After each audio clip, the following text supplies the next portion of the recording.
Now, joining us live from Lagos, whereupon we have Dr. Opeyemi Asawulo, who is a university lecturer with Olabisi Onabanjo University in Lagos, Nigeria. Doctor, we are delighted to have you join us on News Hour on Trust TV. Thank you very much for having me. Now, Japa syndrome, Doctor, in Nigeria has been an ongoing issue for long. As a professional, where do you stand on its overall impact on our healthcare sector in this country? Well, the fourth impact will be a shortage of medical personnel to cater for the high population of people who need medical care. Doctors-patients ratio recommendation by WHO should ought to be 1 to 600. But Nigeria has a ratio of 4 doctors to 10,000 patients. And that's as of 2021. Sometimes it's 2 doctors to 10,000 patients, or 1 to 10,000 in some rural areas. According to Nigeria Medical Association, it's getting worse.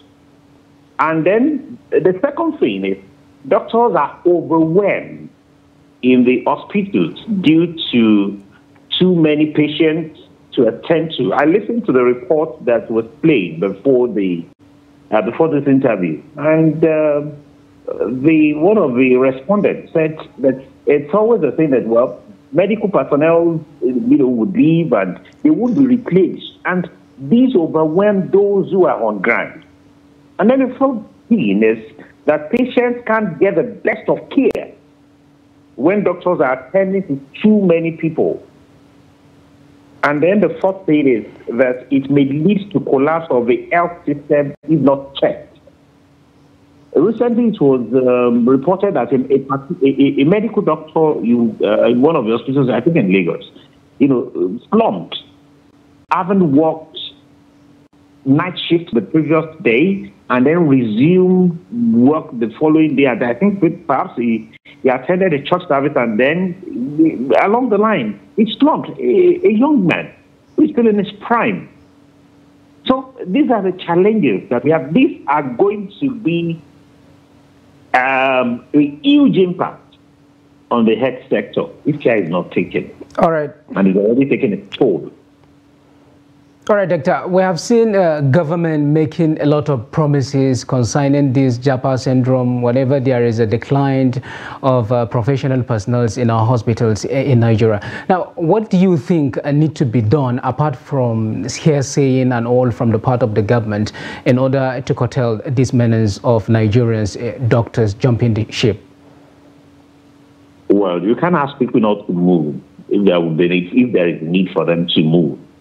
However, the provision of the better welfare packages for health workers would make the Japa syndrome to be a thing of the past, kind of.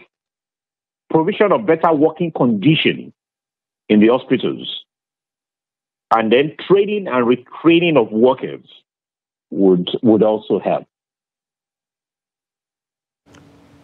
All right. Now, Doctor, we have seen hospitals cutting down their operations due to the declining number of healthcare workers in Nigeria. Now, what I'm particularly more interested in is that, when we say these doctors will continue to jump ship, we're not talking about the governments or the elites in the country have their own, healthcare personnel that look after them. But in terms of those vulnerables in our society, who do they turn to? I don't quite get that. I mean, when we say that the Nigerian doctors will continue to jump ship, going outside Nigeria, going from leaving the country, going abroad because of a greener posture, as it is called. Do you think if they continue to move outside, what our own vulnerable citizens in the country who are in need of these healthcare professionals, who do they turn to? I mean, if we continue to say that these health professionals will not, be attending to them, rather be jumping the ship off the ship, we're going to have a little bit of a mix of a situation in Nigeria in terms of our dealing with our healthcare patients. Well, people continue to be like that because when people do not have that trust in the system, and these, are the precursor to this are the aforementioned patterns listed, that because these medical personnel, these medical doctors, they have their own lives to live. So as much as they want to care for other people, they have their own lives to live. And when they are paid, their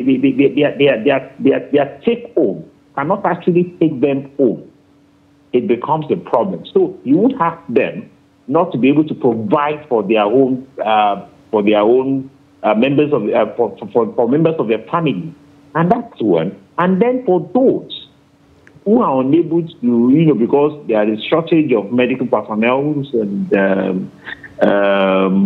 people will look for alternative methods, and that may likely be the thing, and only God knows what would happen if that becomes the order of the day, when people tend to go for that and other kind of things.